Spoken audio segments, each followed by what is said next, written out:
Hello and welcome back. I missed you last week. I didn't post last Saturday and the video today will explain why. So before I get into any topic, I would like to acknowledge that yes, my eyebrows are too dark for my face. I got them tinted yesterday and I'm not really used to it yet. Apparently they will lighten, here's to hoping, because at the moment it's throwing me off a little bit. However, they're just eyebrows and life will go on. So, size of the problem, teeny tiny. Anyway, today's video, as you can tell by the title, is all about getting out of a funk or out of a rut or a slump or whatever you want to call it. Now, the reason I feel so called to make this video right now is because, you wouldn't believe it, but I'm in a funk. And I've had to utilize some tools from my toolkit and some little tips and tricks and strategies to help myself get out of said funk. Now, for a bit of context, nothing is particularly wrong, so don't worry. I know why I'm feeling this way, and now I'm making some changes to help myself. But to fill you in, this year, well, basically a year of change. It's been quite a few years of change at this point now, but I am doing something completely different with my work. Let's rewind a little bit.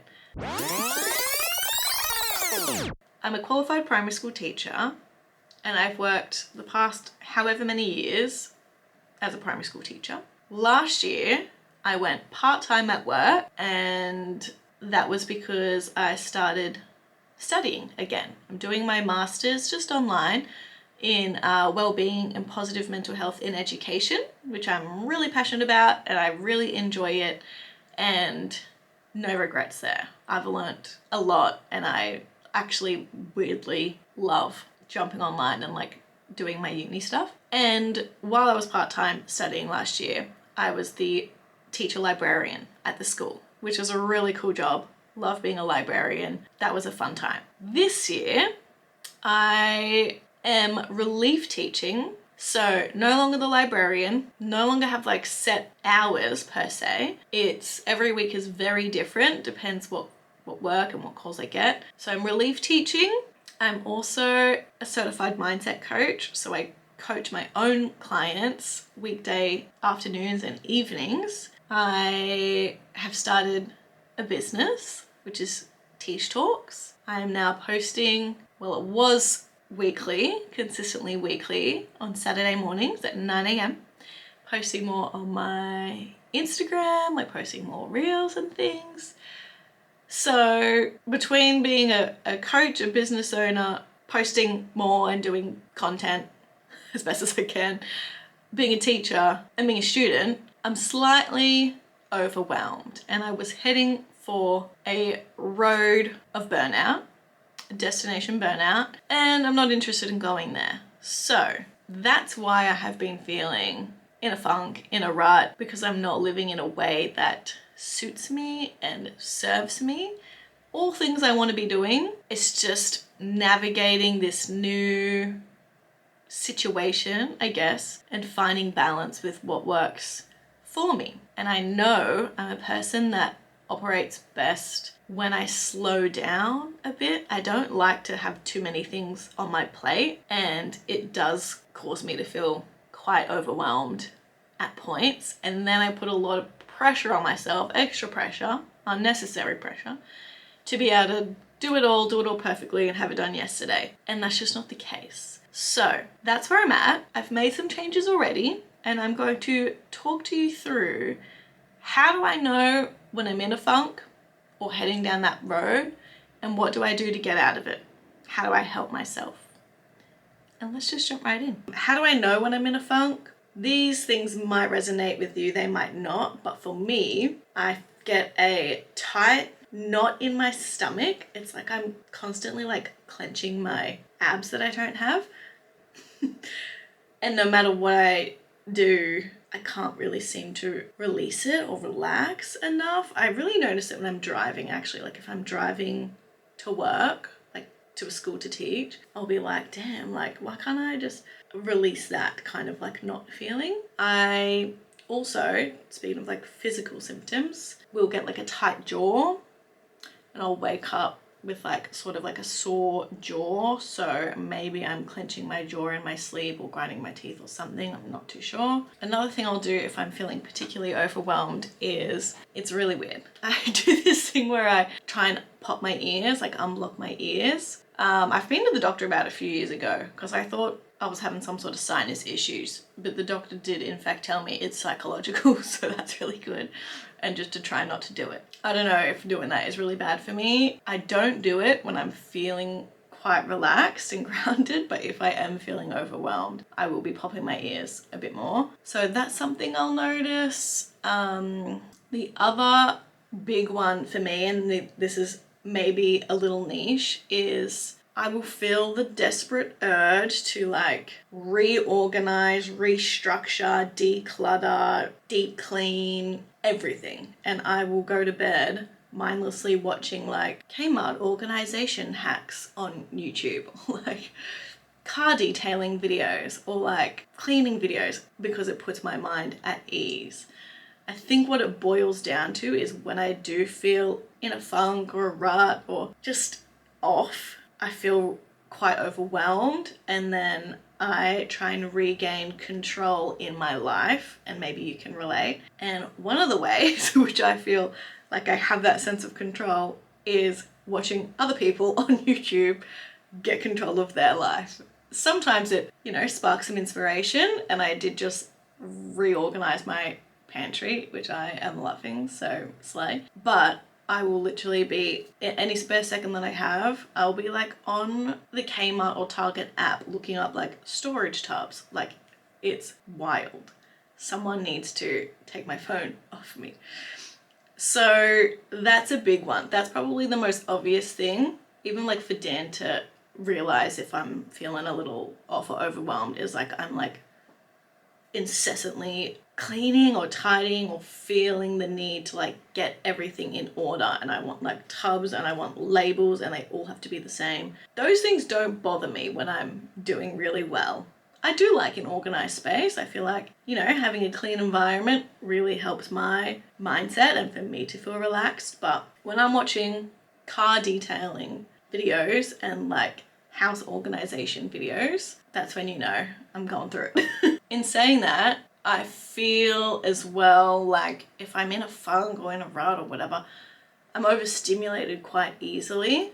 So definitely by my environment if there's like clutter or mess, but also with content almost and what I'm consuming. Like I don't want to listen to music, and I'm such a big music lover. Like I listen to music always in the car, always getting ready, in the morning, having dinner, always I'm listening to music. But if I'm feeling not my best, I don't want to hear anything. Like I don't want to sing along. I don't want to know the words. I don't want to listen to music. I don't want to consume like new content besides my cleaning and organizational videos. I definitely am consuming a lot of those. But yeah, I don't want podcasts. I don't want playlists. It's just all too much. Competing noises as it is like already a no-no for me. I don't like competing sounds. So I feel like I get overly stimulated when I'm feeling in a rut, and also overly stimulated with my phone in not so much like mindlessly scrolling, which I will be doing more of that if I'm feeling off, but getting back to people and replying. I feel too overwhelmed to do it, and I feel also the urge to throw my phone in the ocean and bury my head in the sand when I'm feeling in a rut. So I will also feel the need to spend money more so than I usually would if I'm feeling a bit off. Like, again, I think it's that trying to like regain control somewhere feeling, and I will be spending more money on like materialistic things. The other day, literally I had a thought pattern of like, I need to get stocked up on birthday cards and like cards for special events, and I need a tub in my home of just cards, like a backlog, so whenever someone has a birthday I can just go to my little stash. And I was like kind of being a bit hard on myself, being like, why wouldn't I already have a tub full of really cute organized birthday cards that I can just go to, because that's something that always comes around and I'm always running out to get a birthday card. But like, it doesn't need to be that way. I literally said to Dan, like, I have got to quit it because this cannot be. I don't need to be stressed out about the birthday cards that I don't have in my home. Enough's enough. I don't know if you can relate to any of those symptoms, or what would you even call them? Weird little things. But if you can, maybe it's an indication that maybe some changes are necessary as well to help you feel a little bit better. So the most important part now is to talk about, well, what do we do when we're feeling these things? Like, how do I pull myself out of a funk when I know that that's what's going on? Now, a few of my favorite ways are, first and foremost, to ask myself, what do I need? Because I feel like we all know the answers to everything we need and want all the time. There might be limiting beliefs or self-doubt or whatever in the way of uncovering that or being able to express that. But when you really sort of tune in to what will actually help and what you need in that moment, you'll find you have all the answers already. So for me, what I need at the moment is to slow down. And I've known this for a while. I know I enjoy living more of a slower paced life. Like, yes, I work really hard and I can get a lot done and be really productive and like those moments, but I don't want my every moment of every day to be like that. It doesn't feel good to me. I like to have moments of presence and, you know, notice the little glimmers of the day and take note of the beauty around me and nature and just sort of soak up the little things. Like, I really enjoy that. That's what makes my life feel fulfilling and magical. So in order for me to slow down, I've had to have a think about, okay, what can change work-wise and what's sort of no longer serving me? What do I want more of? What do I want less of? And I use my journal a lot to write this all out. Like, I write all my thoughts down, I'll make little lists, I'll make tables, and I'll see how I can make adjustments in my day-to-day that will allow me to slow down, allow me to feel more present or grounded, and just to give myself what I need. Another element of that is, I feel like allowing for humanness and accepting where you're at and listening to your body, listening to the signs, paying attention, and then actually acting on it. If you ignore all those little signs and symptoms and red flags, you're going to end up burnt out, overwhelmed, depressed, anxious, having a meltdown, rocking back and forth in the corner. I have been there. Believe me, please learn from my mistakes. We don't want to be ignoring the signs at all. We want to be proactive and catching them quickly so that you don't have to keep going back to that place, okay? You can start down that little journey and go, oh, hang on, I need to go back and I need to choose something else. So the biggest one for me at the moment is taking the pressure off. I've acknowledged and I'm aware that I know I want to slow down. I want more peace and I want like moments of mindfulness in the day. I want to not feel in a rush. I want to not feel like I'm chasing my tail or I'm on that hamster wheel just going around in circles. I don't like that feeling. I understand how I've gotten to this place because I've taken on a lot and it's a lot of newness and a lot of cognitive overload sometimes and brain power, switching from one hat to the next, and now I'm studying and now I'm coaching and now I'm teaching and now I'm doing content and shoots, and it's different and it's a lot. But taking the pressure off myself to be juggling all these things all the time and being perfect at all of them, when perfection does not exist, is the first step. I have a tendency to place unrealistically high expectations on myself, but I kind of have to give myself the advice I would give a friend and just take the pressure off. Like, no one is putting this pressure on me to do all these things except for me. So I'm the one that can take it off. And it doesn't matter if that means I don't post a day on social media or my YouTube video doesn't get uploaded on Saturday morning. Like it didn't last Saturday, but that's because I just needed a day. So I'm allowing myself to be human, to slow down, to tell myself that it's okay. I don't have to maintain these realistically high expectations and standards.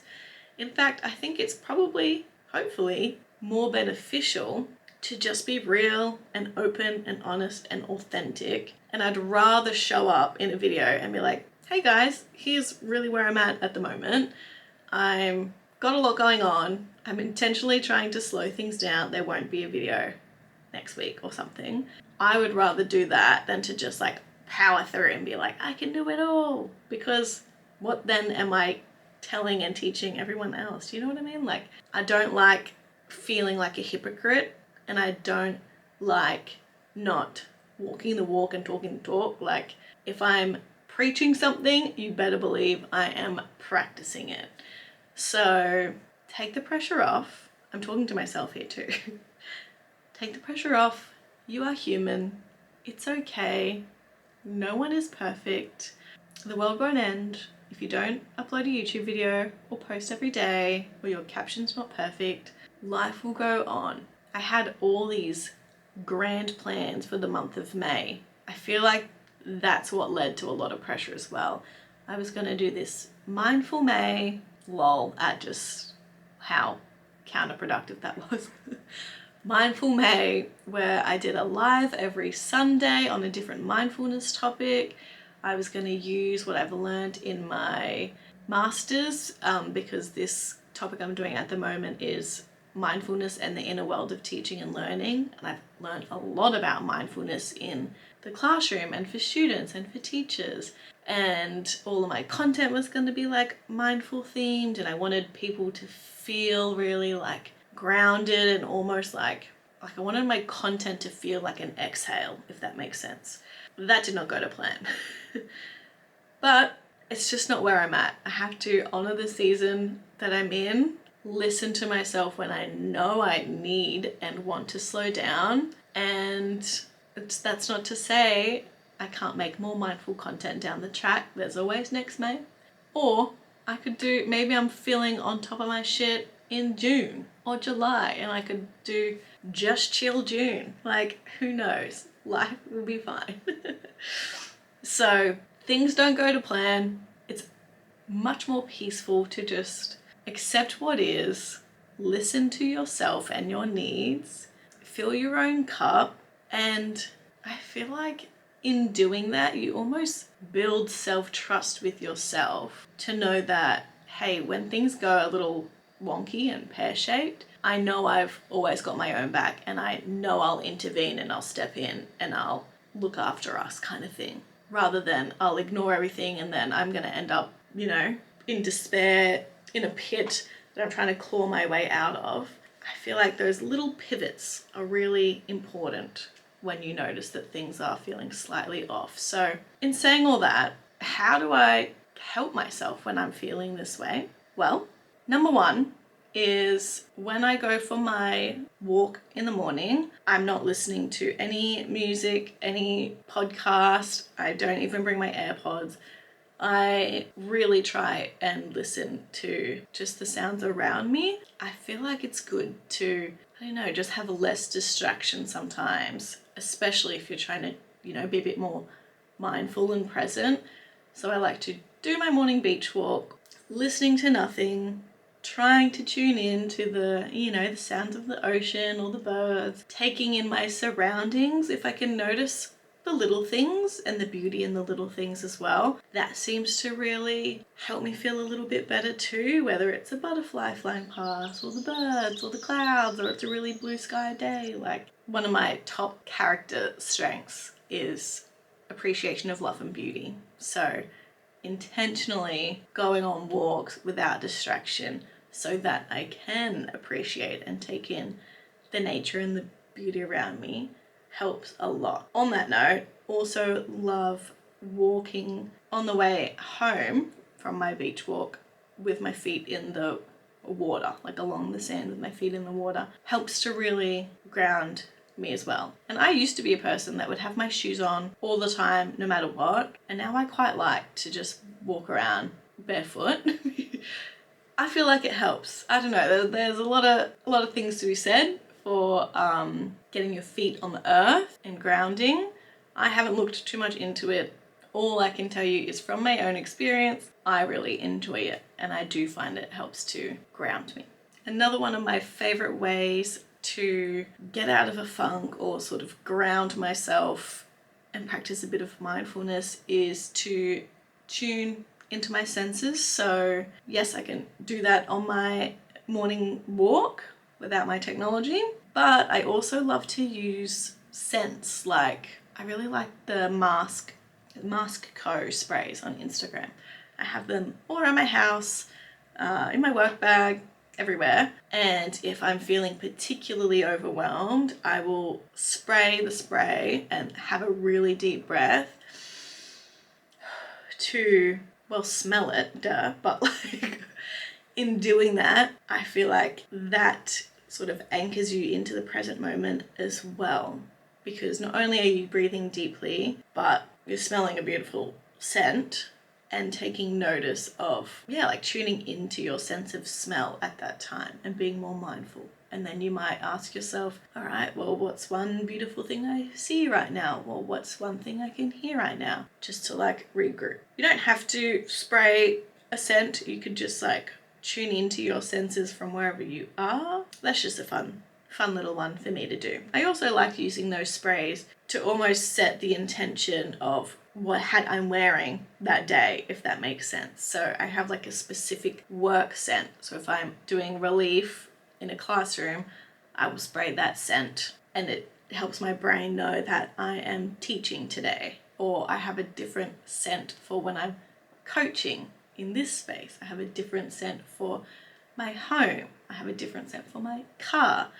You don't have to be doing all that, but that's a really fun way, I guess, to set up your day. And if you're someone too that swaps between wearing different hats, it can be nice just to sort of go into work. I used to put my bag down. I used these scents when I was the librarian last year too. So I put my bag down, I put my coffee down, I would spray the spray, like my work scent, around the library. Then I would put my glasses on and then sit down and do my emails. And that was like my day to day every morning looked like that. And then it got my mindset right for my day to begin. One more thing I have been trying to do, not perfect, getting better, is only having one caffeinated coffee a day. If I feel like I want to have a second coffee, I will get a decaf. That's just better for me overall. Yeah, there's nothing more to that. One caffeinated drink a day. I have also been loving carving out time to meditate, to journal in the mornings, and to do my gratitude practice. So at the end of the day, I like to ask Dan what his 3 good things are of the day. Just 3 gratitudes, 3 wins, whatever you want to call it. And then he'll ask me back, and that's sort of the routine.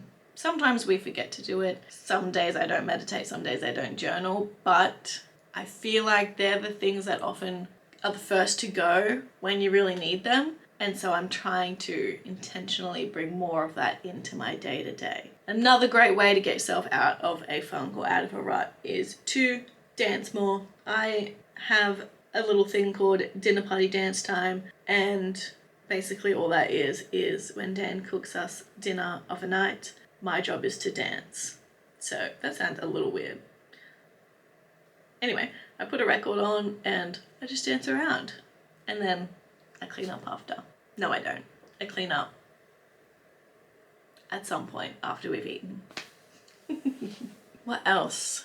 Oh, a good way that helps me to feel a little better, I suppose, is also putting limits on my phone for social media that will kick me off of the apps after a certain amount of time. I do need Dan to put in like the code when it prompts you to kind of ignore those limits, because otherwise I'll just press ignore. So that's a helpful tip. Spend less time on social media. However, I will say that using Pinterest really helps in these times too. Pinterest is an app that is very underrated, way better than Instagram or anything, because I feel like there's no comparison, it's just inspiration. Like I have a Pinterest board for every facet of my life, and I find it so fun to get inspiration for outfits or things I want to manifest or future vision boards or whatever it is.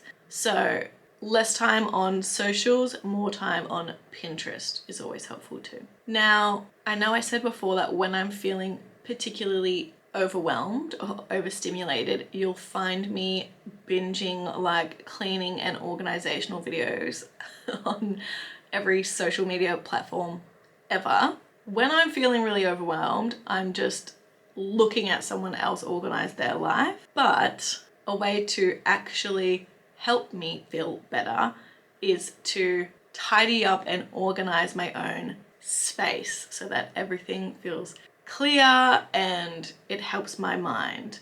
I have started doing this. I'm having a lot of fun. If I could be a professional like organizer or something, maybe one day, never say never, that would be fulfilling to me. But I'm in a place where I feel like I really just want to lean into that. Not in a way where, hang on, let me get my thoughts.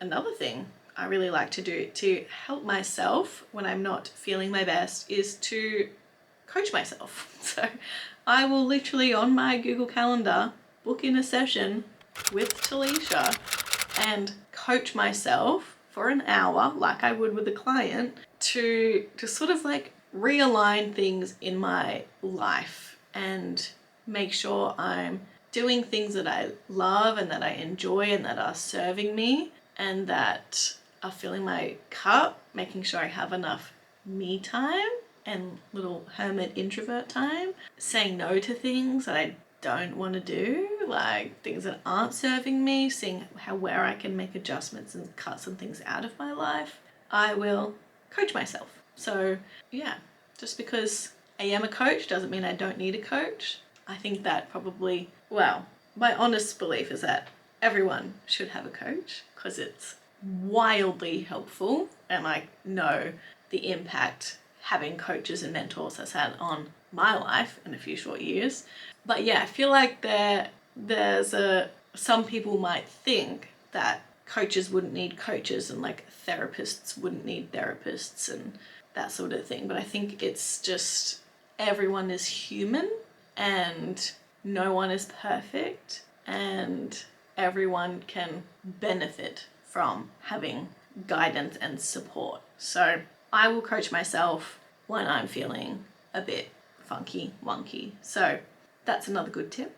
Loving reading again, but like also weirdly taking the pressure off the books that I need to read. Like I'm in the middle of the ACTA series. Love it. No bad words to say about that. But it's not what I need at the moment. So I'm telling myself it's okay to just put a bookmark in that book. And I'm reading a nonfiction book called The Disease to Please at the moment. And I'm really learning a lot, and I feel like that's more suited to where I'm at. So I feel like ultimately just taking the pressure off, going with the flow of what I feel like I need, and listening to my body and my brain is the best way to kind of help myself in these situations. And I know it's just the season of life I'm in. There's nothing particularly wrong. My brain is just a little busy and a little overwhelmed and has been working multiple jobs for this whole year so far. So time to just take a step back, reassess, reorganize.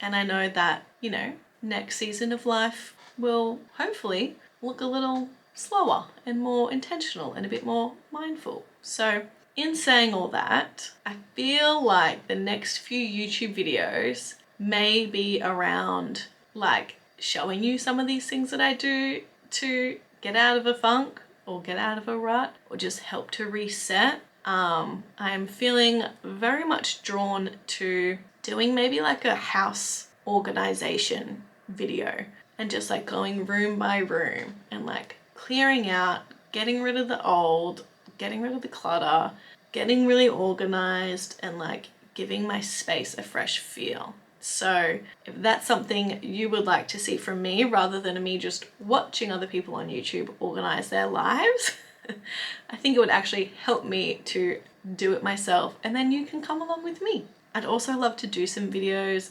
around the topics of like some of the non-fiction books I'm reading at the moment. So I've got books on like people pleasing and like habit formation and things like that. So maybe some more book related content, house and organization related content, and then also some more hopefully educational videos. But you can always let me know what you would love to see from me. I would very much love that. And if anything I said resonated with you at all today, then please let me know. Please like, comment, subscribe, share this video with someone that you think might need to hear it. That would really help me out a lot. And I look forward to sharing more with you and just like acknowledging where I'm at in life. And then you will know that the videos I'm putting out are a reflection of what's going on for me at that time. So I will keep you posted. Thank you for your patience. I love you very much and I will talk to you soon.